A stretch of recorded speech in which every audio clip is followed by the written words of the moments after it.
గత 9 నెలలుగా ఎంత నరకం అనిపిస్తా ఉన్నారో ప్రజలందరికీ కూడా చూస్తా ఉన్నారు. అన్నిట్లో కూడా ఒక పక్క చూస్తే చంద్రబాబు నాయుడు గారు చెప్పినటువంటి సంక్షేమ పథకాలు కానీ అభివృద్ధి పథకాలు కానీ ఎక్కడా కూడా ఆయన అమలు చేయకుండా ఈరోజు సామాన్యులను ఇబ్బంది పెట్టే పరిస్థితి కనపడతా ఉంటే, ఇక్కడ నారాయణ గారు మాత్రం అంతా విధ్వంసం, కనిపించింది కొట్టడం, వ్యాపారస్తులను ఇబ్బంది పెట్టడం, అందరినీ కూడా బెదిరించడం. ఈ పరిపాలన ఎక్కడ కూడా ఎప్పుడు కూడా నెల్లూరు నగర ప్రజలైతే ఎక్కడ చూడాల, రాష్ట్రంలో కూడా ఎక్కడ చూసిండరు. అదేవిధంగా నారాయణ గారికి ఒకటైతే చెప్తా ఉన్నా, మీరు ప్రతిపక్షంలో గత 5 సంవత్సరాల్లో గనక కనీసం 2 నెలలైనా కూడా ప్రజల పక్షాన్ని కనుక ఉండున్నా, లేకుంటే మీ కార్యకర్తలతో మాట్లాడుతూ ఉండున్నా కూడా మీకు ప్రజల బాధలు కూడా తెలిసిండేటి. కానీ మీరు ఎప్పుడు కూడా 5 సంవత్సరాలు ఒక్కరోజు కూడా కనిపించలా. కాబట్టి మీకు ప్రజల బాధలు తెలియదు. ఒక ప్రతిపక్ష పార్టీ ఏ విధంగా ఇబ్బందులు పడుతుంది, ప్రతిపక్ష పార్టీలో ఉన్నటువంటి కార్యకర్తల పరిస్థితి ఎట్లుంటుంది అన్నది మీకు తెలియదు. అటువంటి పరిస్థితుల్లో మీరు ఈ రోజు ఎంత దుర్మార్గంగా ప్రవర్తిస్తా ఉన్నారంటే, కనిపించినట్టుగా మీరు విధ్వంసం చేస్తా ఉన్నారు. తప్పకుండా కూడా ఇక్కడ బాలకృష్ణారెడ్డి గారి విషయంలో ఈ రోజు రాష్ట్ర వ్యాప్తంగా కూడా ప్రతి ఒక్కరు కూడా గమనించినారు.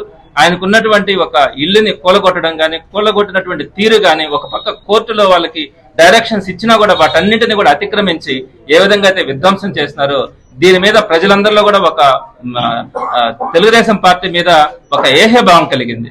సో దీని మీద తప్పకుండా వైఎస్ఆర్సీపీ వాళ్ళ ఇంప్లీడ్ అవ్వడం జరుగుతుంది, న్యాయపరంగా పోరాటం జరుగుతుంది. అదేవిధంగా గౌరవ మాజీ ముఖ్యమంత్రి వర్యులు జగన్మోహన్ రెడ్డి గారి దృష్టికి కూడా ఈ ఇష్యూని తీసుకెళ్లి నెల్లూరు నగరంలో ప్రధానంగా ఇక్కడ నారాయణ గారు చేస్తున్నటువంటి ఈ పరిపాలన ఎంత ఇబ్బందికరంగా ఉందో ప్రజలకు కానీ అందరికి కూడా వీటన్నింటినీ కూడా జగన్మోహన్ రెడ్డి గారి దృష్టికి తీసుకెళ్లడం కానీ, న్యాయస్థానంలో కూడా వైఎస్ఆర్సీపీ తరఫున ఇంప్లీడ్ అయ్యి వారికి ఒక న్యాయం జరగడం కానీ, వారికి కాంపెన్సేషన్ లభించడంలో కానీ వైఎస్ఆర్సీపీ తప్పకుండా భవిష్యత్తులో పోరాడుతుందని కూడా తెలియజేస్తా ఉన్నాను. అదేవిధంగా కమిషనర్ గారి గురించి ఒక 2 మాటలు చెప్పాలా. కమిషనర్ ఒక యువ ఐఏఎస్ ఆఫీసర్, చాలా మంది ఐఏఎస్ ఐపీఎస్లు ఉన్నారు. కానీ ఈయన చూసినప్పుడు నేను మొదట అనుకున్నాను, ఒక యంగ్ ఆఫీసర్, ఒక మంచి పరిపాలన అందిస్తారు. నేను కూడా ఒక సందర్భంలో ఆయన కలిసినప్పుడు ఒక నమ్మకం కలిగింది. ఆ రోజు చెప్పడం కూడా జరిగింది, మీరు చాలా చక్కగా అడ్మినిస్ట్రేషన్ ఉంది, తప్పకుండా ఎలానే చేయండి, వైఎస్ఆర్సీపీ తరఫున మీకు మంచి మద్దతు కూడా ఉంటుందని కూడా తెలియజేయడం జరిగింది. అయితే గడిచిన కొంతకాలంగా చూస్తే నారాయణ గారు ఏం చెప్తారో అది చేస్తా ఉన్నారు. ఇది మరీ దుర్మార్గం. నేను ఇప్పుడు బాలకృష్ణారెడ్డి గారు ఒక ఇష్యూలో కూడా చెప్పట్లేదు, అనేకమైనటువంటి అంశాల్లో. నేను ఇంకొక ఎగ్జాంపుల్ కూడా చెప్తా ఉన్నాను. 51వ డివిజన్ లో పెద్ద మార్కెట్ ఉంది, అంటే అది మాంసం మార్కెట్. నెల్లూరులో చాలా మాంసం మార్కెట్లు ఉన్నాయి. 51వ డివిజన్ లో సౌరి అని ఒక వైఎస్ఆర్సీపీ నాయకుడికి సంబంధించినటువంటి అక్కడ 5 షాపులు ఉంటే, ఒక షాపు సౌరికి సంబంధించింది. అయితే ఆ 5 షాపుల్ని కూడా క్లోజ్ చేయించాడు. నెల్లూరులో ఎన్ని మాంసం అంగళ్ళు ఉన్నాయి, బీఫ్ అంగళ్ళు ఉన్నాయి, వాటన్నిటిని ఎక్కడన్నా ఒక్కడైనా క్లోజ్ చేయించినారా? కేవలం వైఎస్ఆర్సీపీ ఉందని చెప్పి, వైఎస్ఆర్సీపీ నాయకుడు కార్యకర్త అని చెప్పి దానికి సంబంధించినటువంటి 51వ డివిజన్ లో ఉన్నటువంటి ఆ షాపుల్ని 5 షాపుల్ని మీరు క్లోజ్ చేయిస్తే ఇంతకంటే దుర్మార్గం ఎక్కడన్నా ఉంటుందా? నేను ఈ ఇష్యూ మీద కమిషనర్ తో మాట్లాడడానికి 1 వీక్ నుంచి ట్రై చేస్తా ఉన్నాను, కనీసం ఫోన్ కూడా లిఫ్ట్ చేయడు. కమిషనర్ గా నేను ఒకటే అడుగుతా ఉన్నాను, మీ పరిధిలో ఎంతమంది ఉన్నారు ఎమ్మెల్యేలు? 2 ఎమ్మెల్యేలు ఉన్నారు, నేను ఒక ఎమ్మెల్సీ ఉన్నాను, ఒక ఎంపీ ఉన్నాడు, 4 ఉన్నారు. ఈ 4 కూడా మీరు సమాధానం చెప్పలేదా? మేము ప్రజలకు సమాధానం చెప్పుకోలేదా? మా కార్యకర్తలకు ఏదైనా ఇబ్బంది జరిగినా, మీరు నష్టం జరుగుతున్నా మేము ఎవరితో చెప్పుకోవాలి?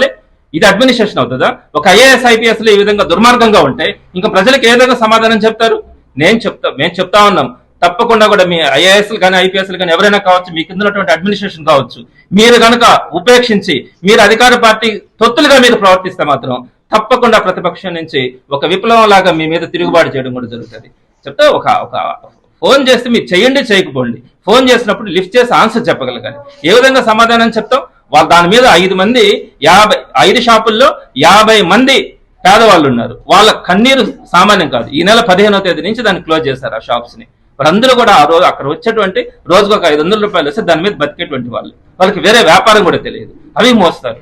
ఇక్కడ చూస్తే నెట్టనిలోన ఆ ఇల్లుని కొలుస్తారు. ఈ విధంగా ఎక్కడ పడితే అక్కడ పెద్దలు గోవర్ధన్ రెడ్డి గారు చెప్పినట్టు ఒక అరాచకమైనటువంటి పరిపాలన నెల్లూరులో సృష్టిస్తా ఉన్నారు. తప్పకుండా దీనికి అధికారులందరూ కూడా వంత పడతా ఉన్నారు. ఎటువంటి పరిస్థితుల్లో కూడా అధికారులకు మరలా కూడా చెప్తా ఉన్నాం, మీరు మేము లాస్ట్ టైం అధికార పక్షంలో ఉన్నా కూడా నారాయణ గారు నేను చెప్తా ఉన్నా, నెల్లూరు సిటీ నియోజకవర్గంలో 30,000 ఓట్లని ఆయన కొత్తగా యాడ్ చేసుకున్నాడు. 28,000 ఓట్లను తొలగించినారు. 58,000 ఓట్ల మార్పులు జరిగినాయి. మీకు మేము అధికారంలో ఉన్నప్పుడు అధికారులు సహకరించలేదా? ఈ ఓట్లన్నీ కూడా మీరు మార్పులు చేర్పులు చేయించుకుంటే ఆ రోజు అధికార పార్టీలో ఉన్నటువంటి వాళ్ళు ఎవరైనా అడ్డుపడ్డారా?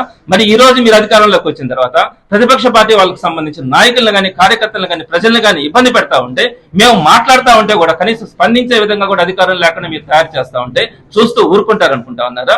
మీకు తెలుసా బాధలు? మీరు ప్రతిపక్షంలో ఒక్కరోజైనా పనిచేస్తారా? నెల్లూరులో పనిచేస్తుంటే మీకు తెలుస్తాయి ప్రజల బాధలు కానీ ప్రతిపక్ష పార్టీలు ఎట్లా పనిచేస్తాయి అన్నది. మేము చెప్తా ఉన్నాం, ఎన్నిటికైనా కూడా సిద్ధపడతా ఉన్నాం. మీరు ఏం చేస్తారో చేయండి. మా ప్రజల పక్షాలు కానీ నెల్లూరు ప్రజల పక్షాన అదేవిధంగా పార్టీ కార్యకర్తలు నాయకుల్ని కాపాడుకునే దానికి తప్పకుండా ముందుంటామని మీ అందరికీ కూడా అది నాయకులకు కానీ అలానే ఇటుపక్క అధికారులకు కూడా అందరికి కూడా హెచ్చరిక జారీ చేస్తా ఉన్నాం. వైఎస్ఆర్సీపీ తరఫున బాలకృష్ణారెడ్డి గారి విషయంలో మాత్రం ఎంత దూరమైన పార్టీ వెళ్ళడానికి సిద్ధంగా ఉంది. పెద్దలు గోవర్ధన్ రెడ్డి గారి అడ్మినిస్ట్రేషన్ లో అధ్యక్షతన ఈ ఇష్యూని పైదాకా తీసుకెళ్లడం కానీ చట్టపరంగా అన్ని విధాలుగా కూడా పోరాటం కూడా జరుగుతుంది.